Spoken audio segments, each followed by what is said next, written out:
ಇವತ್ತಿಗೂ ಪ್ರಶ್ನಾರ್ಹರಾಗಿದೆ. ಪ್ರತಿಯೊಬ್ಬರು ಹೇಳ್ತಾರೆ. ಇವತ್ತು ಕತ್ತಿಯವರಾಗಿರ್ಬೋದು, ಈ ಪಾಟೀಲ್ ಹೇಳ್ಬೋದು, ಅಥವಾ ನಮ್ಮ ಜಾರಕಿಹೊಳಿ ಸಹೋದರರಾಗಿರ್ಬೋದು, ಅಥವಾ ನಮ್ಮ ಏನಪ್ಪ ಅಂತಂದ್ರೆ ಈ ಜೊಲ್ಲೆಯವರಾಗಿರ್ಬೋದು, ಎಲ್ಲರೂ ಹೌದು ಇಲ್ಲಿ ರೈತ ಸಲುವಾಗಿ ನಾವು ಮಾಡ್ತಾ ಇದ್ದೀವಿ, ರೈತರಿಗೆ ಅನುಕೂಲ ಮಾಡ್ತಾ ಇದ್ದೀವಿ.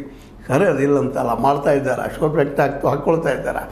ಆದರೆ ಇವತ್ತು ಇನ್ನೊಂದು ಮಾತನ್ನ ಪ್ರಶ್ನೆ ಮಾಡಬೇಕಾಗಿದೆ, ಈ ಸಹಕಾರ ತತ್ವದ ಮೇಲೆ ನೆರಗಟ್ಟಿನ ಮೇಲೆ ಆದಂಥ ಶುಗರ್ ಫ್ಯಾಕ್ಟ್ರಿಗಳು ಎಷ್ಟು ಮಟ್ಟಿಗೆ ಲಾಭದಲ್ಲಿದ್ದಾವೆ ಅನ್ನುವಂಥದ್ದು ಮಾತು.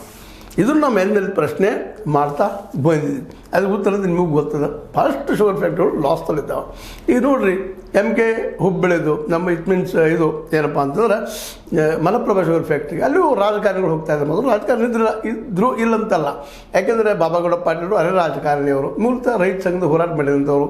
ನಂತರದಲ್ಲಿ ಕೇವಲ ರೈತರಾಗಿ ಉಳಿದ್ರೆ ಇಲ್ಲಿ ಲಾಭ ಇಲ್ಲ, ನಾವು ರಾಜಕೀಯ ಆಗಬೇಕಂತ ಒಳಗೆ ಸೇರಿದಂಥವ್ರು, BJPಗೆ ಹೋದಂಥವ್ರು, BJP ಹೋಗಿ ರಾಷ್ಟ್ರ ಮಟ್ಟದ ಒಬ್ಬ ಮಂತ್ರಿ ಆದಂಥವ್ರು. ನಂತರ ಏನೇನಾಯ್ತಲ್ಲ ಇತಿಹಾಸ ಗೊತ್ತು. ಹಾಗೆ DB ನಾಮದಾರ್ ಅವರು, ಅವರು DB ನಾಮದಾರ್ ಅಂತ ಪೂರ್ತಿ ರಾಜಕಾರಣಿಗಳಿದ್ದರು.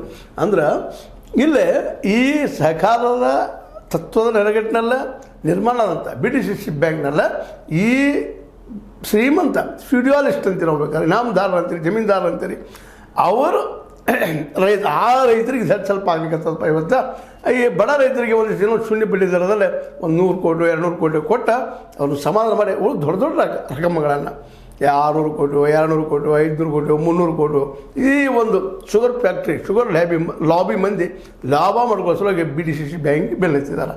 ಹೀಗಾಗಿ ಯಾರು ಮೆಜಾರಿಟಿ ಮಾಡ್ಕೊಳ್ತಾರ, ಯಾರು ಹಿಡಿದಲ್ಲಿ BDCC ಬರ್ತದೆ ಅನ್ನೋದು ಭಾಳ ಕಷ್ಟದ ಈ ಸದ್ಯ ಹೇಳುವ ಪ್ರಸಂಗ ನೋಡಿದರೆ.